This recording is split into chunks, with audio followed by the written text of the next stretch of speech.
Today marks the 40th anniversary of the Sabra and Shatila massacre, where an estimated over 3,500 Palestinian refugees were slaughtered at the hands of the Israeli military. Sabra and Shatila were the name of two Palestinian refugee camps in Lebanon, mostly comprised of Palestinians who were forced to flee Palestine because of Israel. During this time period, Israel had invaded Lebanon and had full control over Sabra and Shatila. In preparation for the massacre, the Israeli military surrounded the refugee camps, closing off all the exit points to ensure that Palestinians won't be able to escape from what was about to happen. And then on September 16th, 1982, 40 years ago today, the Israeli military opened the gates to allow right-wing Lebanese militia to enter the refugee camps and begin the massacre. And to further aid this militia from carrying out the massacre, because they initiated the massacre at night, the Israeli military fired flares into the night sky to light the way for the militia and help them navigate the narrow alleyways of the refugee camps. Anyone and everyone was a target. Man, woman, child,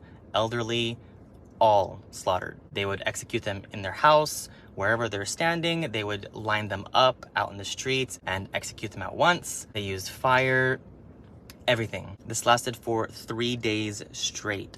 Innocent civilians were tortured, bodies were mutilated, so much so that the UN classifies what happened at Sabra and Shatila as an act of genocide. And it was the Israeli military who provided the bulldozers to help dump the thousands of Palestinian bodies in massive graves. Instead of protecting these innocent civilians, they literally opened the doors for people to enter and slaughter them. Literally lit the way for them and didn't even allow them to escape by closing off the gates to ensure that none of them were able to flee the massacre. And what makes it more painful is the fact that these are Palestinians, like I mentioned earlier, who are refugees. These are Palestinians who were already forced to flee their homes in Palestine because of Israel. They finally find refuge in Lebanon, start a life in Lebanon, in these refugee camps, and they are essentially followed and met with this. Not a lot of people, especially from my generation, like millennials and Gen Zs,